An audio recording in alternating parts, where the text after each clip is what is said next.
The solution is right in front of our eyes. Get up, do something. MHC on the rise. Think positive. Oh, we gotta stay positive. Yeah. We can learn to love each other. Like my sister and my brother. Mhc on the rise. Good evening, Martinsville and Henry County. Welcome to MHC on the Rise, where it's our goal to create a positive conversation and find solutions to the issues that impact Martinsville and Henry County. And we have a young man here tonight who wants to make a big impact on Martinsville and Henry County, not just economically, but he wants to change the way we dress around here. And we're going to let this young man, introduce himself, and then we're going to begin our conversation. Hello, yes, sir. How are you, sir? Doing good, doing Thank good. you for having me on the show. Oh, absolutely. My name is Thomas Worsham. The company that I've started is called BESPOKE. We started in 2010, and it started out by doing custom clothing for men only. We actually do that for men and women. My main goal was to be able to hone down on doing one great thing first, and then the other things will fall into place to being able to do. Some of those other things is we have active wear, as you can be able to see in the back. That's one of our winter pieces. We have some hats here and a headband. And the thing about it is everything is custom to what the client wants. Mm-hmm. In most cases, we go into a regular department store and you'll be able to only pick from what they have to offer. Well, what our goal is to be able to allow the client to come in, you tell us what you want and let us offer it to you. Awesome. And I want to start out with VA Bespoke. Most of the time people have a name of a company. There's some meaning to that, and what does VA Bespoke mean? What does that stand for? Well, bespoke is an old English term that started out in England in the early 1900s, where you would go into what they called a haberdashery. We know them now as a department store. You would go in and you would pick through bales of fabric, which we have now. They're actually in swatch books. They're a lot simpler and a lot easier for me to travel because, in the past I would travel with my clients a lot and I would have to go out and show them the options that they could pick from. So when you would go into what I call these haberdashery places then, they would have bales of fabric and you would go through the fabric and you would pick out what you wanted. Then you would have a tailor to come out, someone different than the actual salesperson that was selling you the fabric. Okay. Once you would pick out the fabric, they would take your measurements and they would cut the measurements according to the garment that you wanted. In some cases, it could be an overcoat, it could be a three-piece suit, or it could be a dress. Mm-hmm. Once they would cut the fabric, they would attach a piece of paper to the fabric and your name would go on it. So that fabric was bespoken for you. The word bespoke has actually been watered down in a sense sometimes, just as well as other things that we've known over the course of time. It's a word that is used now in IT. It's a word that's used now with cars. It's a word now that's used with makeup and anything that a person chooses to go out to put their name on it and make it for themselves. So that's where the word bespoke comes from. And being a native of Martinsville, Virginia, I just felt it was only right. Even though I started this company when I was in Harlem, New York, I felt a sense of home to put VA in front of it. So not only are you in the fashion design industry, but you're also a historian. That's awesome. That history there, and very creative name. But I want to know, how did you get into fashion design? I've been into fashion actually since I was a little boy. My inspiration came from my mother. She dressed me in a way that was a little unorthodox from the regular children that I went to school with. I wasn't allowed to wear jeans. I wasn't allowed to wear my shirt tail out.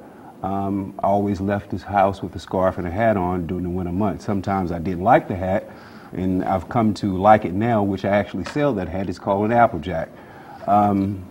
There would be times that, I would be teased or looked at different upon, but not knowing until I got older that actually was the way to go. And that's been the main driving force and the inspiration to my company.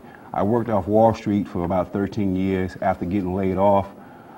The credit crunch, I was a trader for mortgage-backed securities, and I got tired of seeing people that made more money than I did that didn't look the way that I did. Mm-hmm. So I saw a niche, even from professional athletes to bankers to lawyers to attorneys.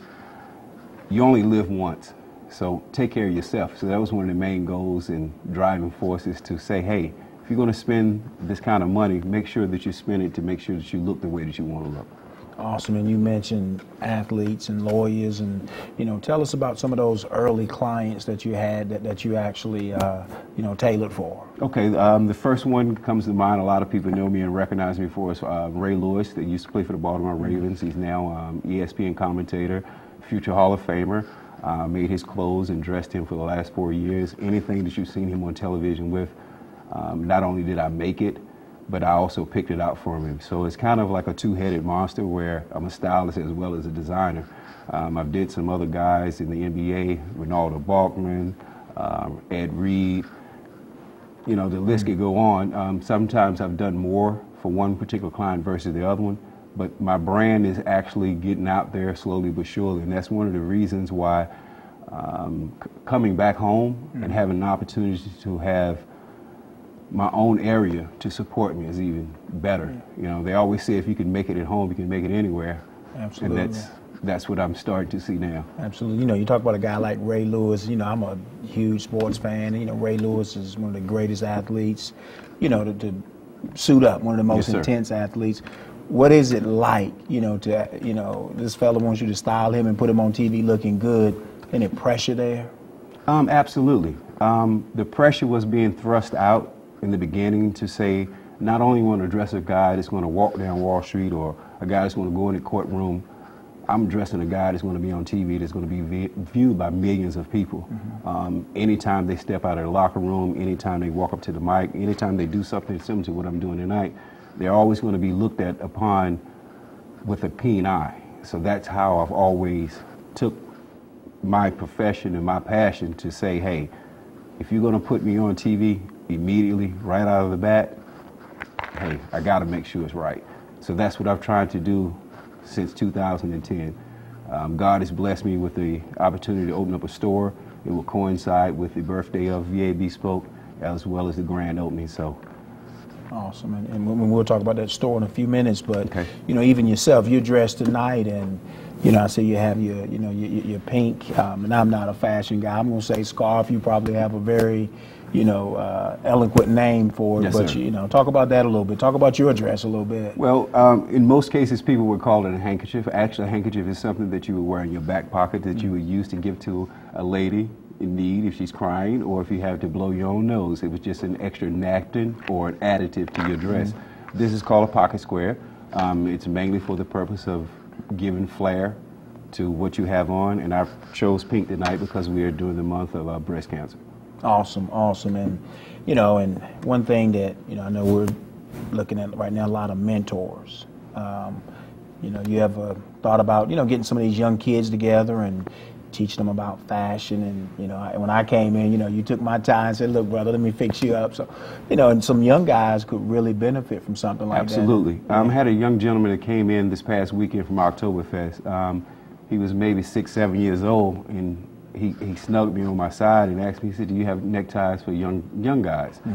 And I said, absolutely, because that's what we do, is we make our product for anybody, whether it's a child or whether it's an adult. So the next thing he wanted to know was how to tie a necktie.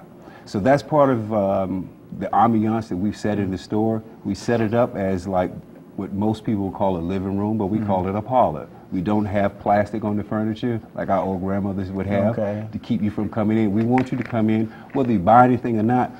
We learn a lot from people that actually just sit down and talk to us.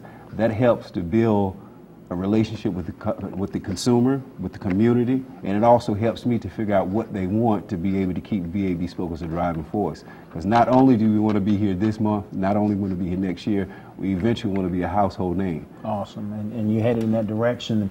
I want you to talk a little bit about, we have a lot of your products here. Talk a little bit about your products and, Okay. Yes, sir.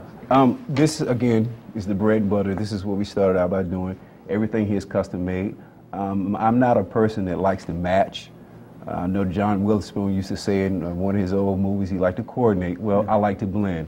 But again, this is my own personal preference that I picked to